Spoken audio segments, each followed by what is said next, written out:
1 Corinthiens 15, 22.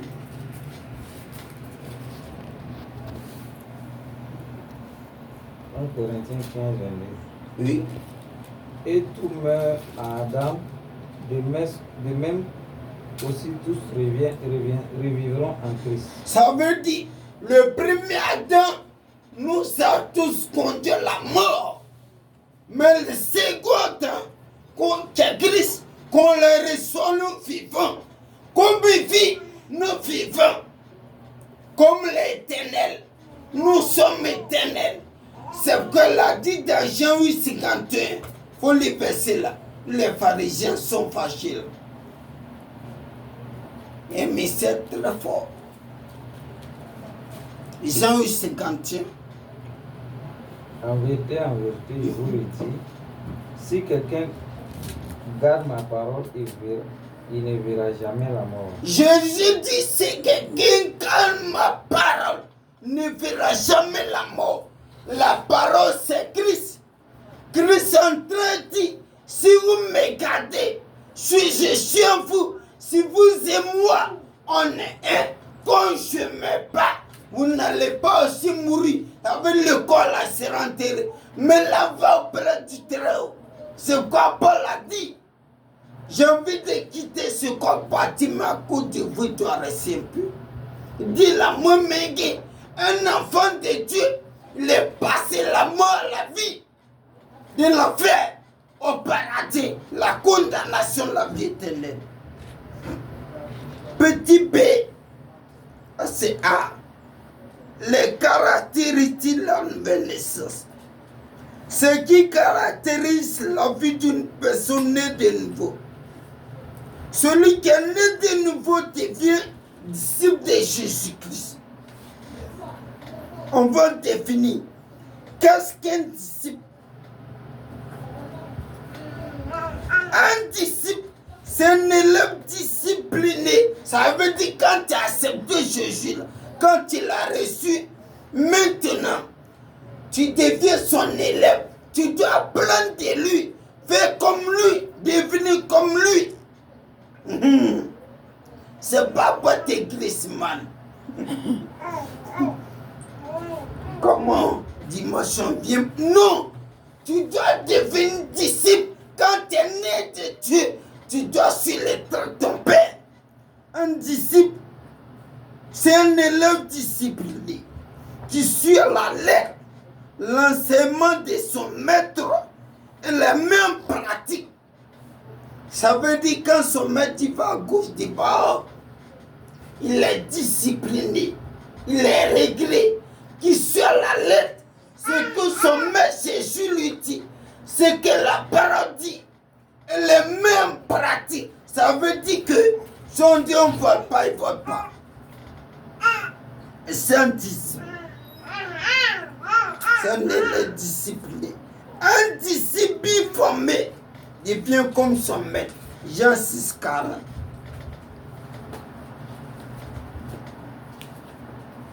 Jean 6, 40. Bien-aimé, si tu deviens disciple de Christ, c'est très bon. Bah, aujourd'hui, là, il y a des soi-disant enseignants qui forment les gens à devenir les disciples pour les sévères les causes, devenir disciples de Christ. Jean 6, 40. Luc, pardon.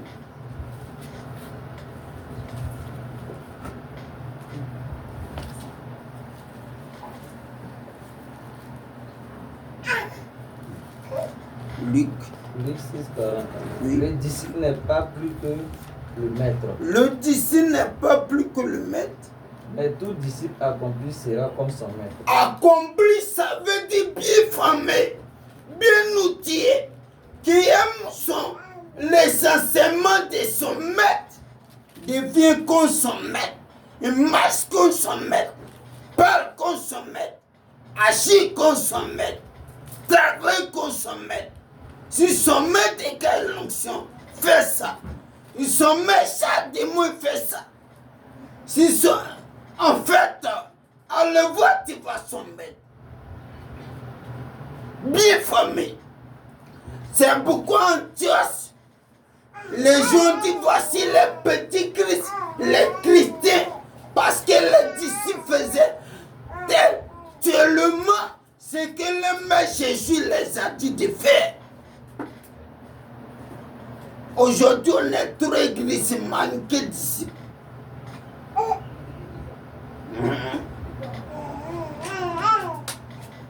Ça veut dire ce que son maître n'aime pas, lui n'aime pas ça. Maintenant, c'est la première caractéristique. Deuxième, celui qui est né de Dieu ne pratique pas le péché. 1 Jean 39. Suivez très bien. Celui qui est né de Dieu ne pratique pas le péché. 1 Jean 3, verset 9.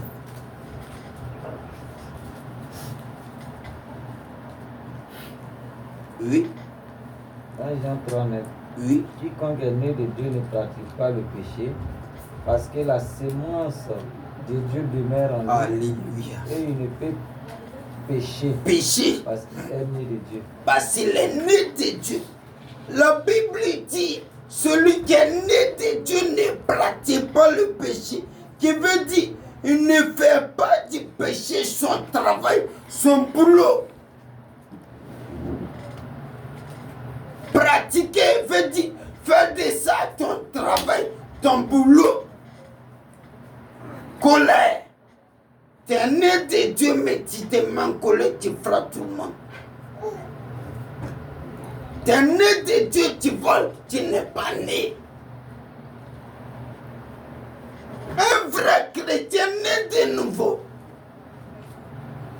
s'il arrive qu'il déconne, automatiquement le déranger.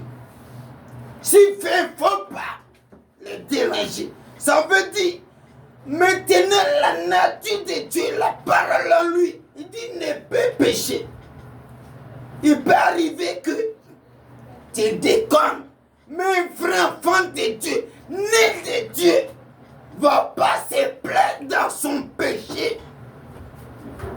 Chrétien pudique, et puis tu es d'accord, tu n'es pas encore né. Un vrai enfant de Dieu va pas se plaindre dans ces choses parce qu'il est écrit. Parce que la semence qui est la parole, la semence qui est Christ, la semence qui est la vie, la semence qui est la sainteté est en lui. Alors la semence qu'il a reçue est sainte et pure. Il ne faut pas dormir. La semence est pure, la semence est propre, la semence est sans péché. Non, quand tu vois chrétien, moi je vais à l'église, mais l'escalade du péché n'est pas né. Oui, il ne peut pas s'en défaire du péché, n'est pas né. Un vrai enfant de Dieu né de nouveau ne peut pas faire du péché son travail. Son Père Jésus n'aime pas ça. Si tu connais déranger, s'il parle même peu, il va se répondre. Seigneur, pardonne-moi. Et puis un vrai enfant de Dieu, quand vous essayez de causer la sicam là, il a tel fait bien. Il a tel fait bien. Est-ce que ça le chrétien? Jésus a besoin des vrais enfants de Dieu. Afin d'impacter le monde. Nos pays, pas les églises man. Un église man, c'est qui? Dimanche, il va à l'église. Mais quand il sort, c'est trop dangereux. Et un église man, c'est lui qui justifie le péché. Ah, nous tous, on pêche. Bon, faut demeurer dans ça. Un enfant de Dieu ne justifie pas le péché par lequel Christ est mort. Un autre point. Celui qui est né de Dieu vit une vie de sainteté. Un pied Verset 15 à 16. Mais puisque celui qui vous a appelé est saint, vous aussi soyez saints dans toute votre conduite. Dans toutes vos conduites. Selon qu'il est écrit, vous serez saints car je suis saint. Alléluia. Dit puisque celui qui nous appelle est saint, nous aussi, on doit être saint dans toutes nos conduites. Ça veut dire bouche là. Ne doit pas disposer ça par le mal. Oui, ton père Jésus parle pas mal. Lequel ne doit pas disposer qu'à dit Satan. Quelle a elle? J'ai pas Satan et ta bonne tête. Quelque chose, tu ne dois pas disposer ça pour regarder n'importe quoi. Ça veut dire nous manière de parler, de regarder, de penser. Tout soit pour la gloire de Dieu. On ne doit pas regarder n'importe quoi. On ne doit pas dire n'importe quoi. On ne doit pas faire n'importe quoi. Les mains doivent sanctifier. Si tu prends main pour voler, ça doit sanctifier.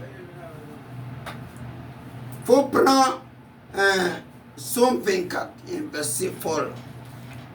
Somme 24, c'est trop puissant verset là. Somme 24, verset...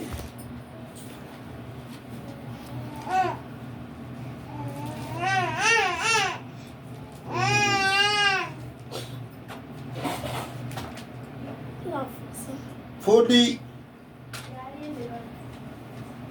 1 à 4. À l'Éternel la terre et tout ce qu'elle renferme, le monde et ceux qui l'habitent. Avait dit terre là, tout ça c'est Dieu qui a fait. Car il a fondé sur les mers et a fermé sur les fleuves. Il a fait toutes ces choses. Qui pourra monter à la montagne Qui? de l'Éternel? Faut pas les... Qui pourra monter à la montagne de l'Éternel? Ça veut dire que... Qui pourra croiser Dieu? Qui pourra croiser Dieu? La montagne de Dieu, c'est la présence de Dieu. C'est la gloire de Dieu. Qui pourra monter là-bas? Qui pourra échanger à Dieu? Qui pourra être ami de Dieu? Qui pourra être intime de Dieu? Qui pourra être en communion avec son Père? Continue. Qui se lèvera à son lieu saint? Il dit à son lieu saint, oui. Celui qui a les mains innocentes. Salut, celui qui ne prend pas main pour faire masturbation, voler, escroquer, aider les jeunes filles, les jeunes gens à la voter là. Les mépris, les mépris. Et le cœur innocent, et le cœur pur. Ça veut dire celui qui garde pas colère, haine, orgueil, jalousie, qui enlève tout ça, oui. Celui qui ne se livre pas son âme au mensonge. Salut, celui qui n'est pas patron. Théoula, il soit à Cocody au Lacamé. Celui qui n'est pas de mensonge. Oui. Et qui ne jure pas pour tomber. Qui dispose pas sa bouche à dire n'importe quoi. Le cœur pur, un enfant de Dieu, né de Dieu, vit une vie de sainteté, avec dit faire tout possible vers son cœur, sanctifier ses yeux, sa bouche, ses mains, ses pieds, avec dit prends pas pied par le faire ragot, pour aller faire un peu comme, pour aller faire béré quoi, pour aller faire béré.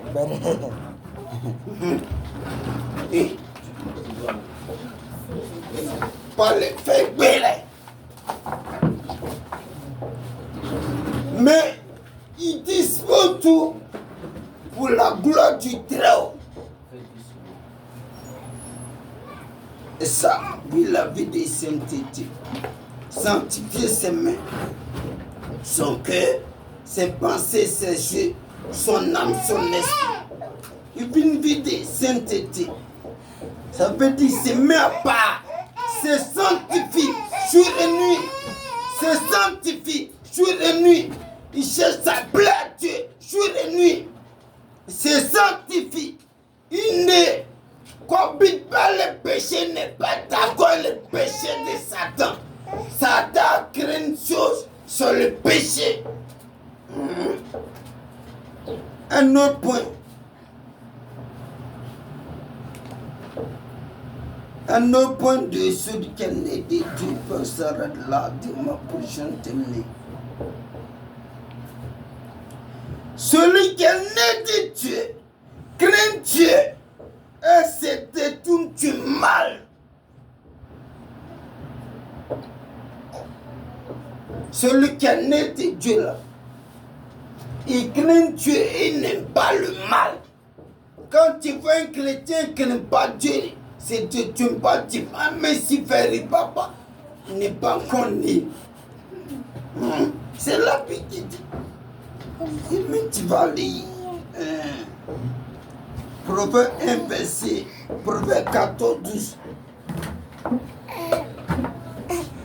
Voici 14, 12. Proverbe 14, 12.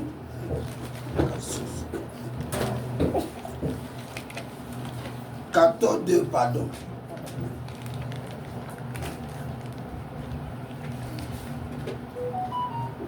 Celui qui marche dans la droiture craint l'Éternel, mais celui qui prend des voies tortueuses le méprise. Il dit celui qui marche dans la droiture craint l'Éternel, mais celui qui prend les voies tortueuses n'aime pas Dieu. Craindre Dieu, c'est haïr le péché. Le mal, c'est détourner du péché. Il dit craindre Dieu et c'est détourner du mal. Ça veut dire si on dit allons voler, il dit il ne fait pas. Allons faire ragot, il dit il ne fait pas. Allons marmailler, il dit il ne fait pas. Allons payer concours pour avoir, il dit il ne fait pas. Le chrétien né de Dieu ne paye pas concours. Vous qui payez concours, répentez-vous. Tu as payé ton concours, tu as été. Prends les visas. Tu as payé ton concours, tu as eu. Tu dis Dieu m'a visité. Tu n'as jamais visité. C'est que de Dieu plus. Donc, craindre Dieu, c'est dire nos péchés, nos mal. Oui, la justice.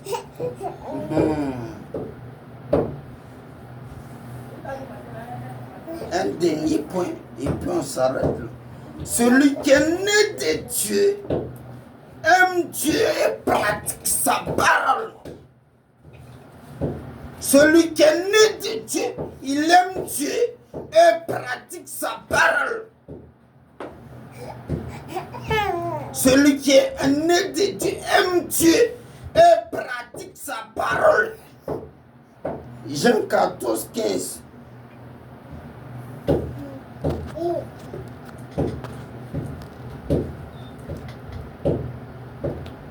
Aimer Dieu, c'est quoi? Jean 14, 15.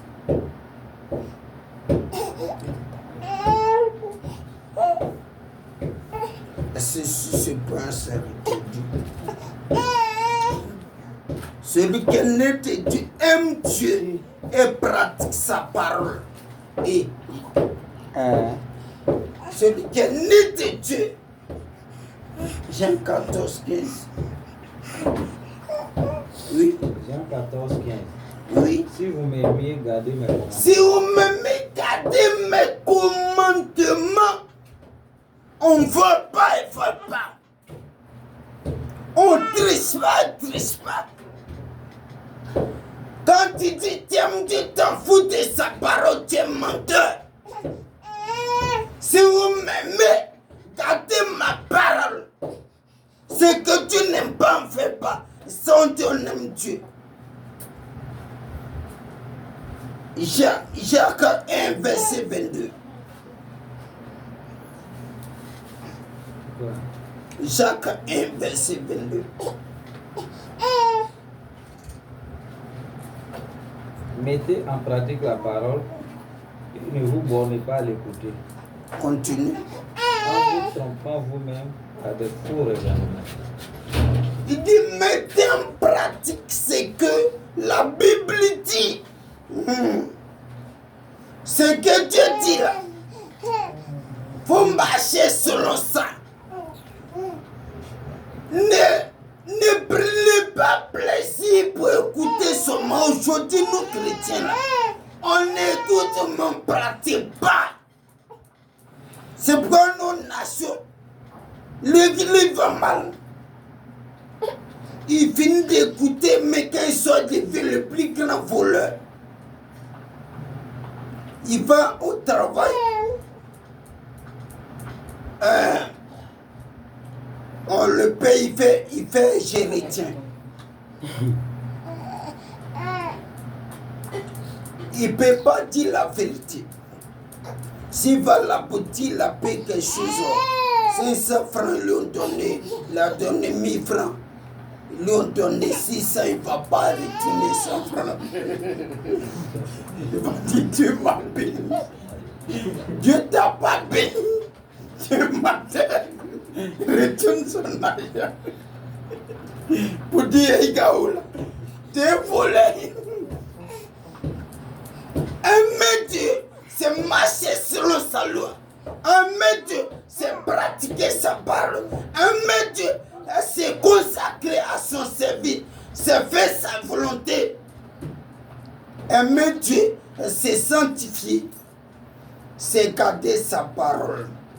Que Dieu nous bénisse. Au nom de Jésus. Amen. Amen.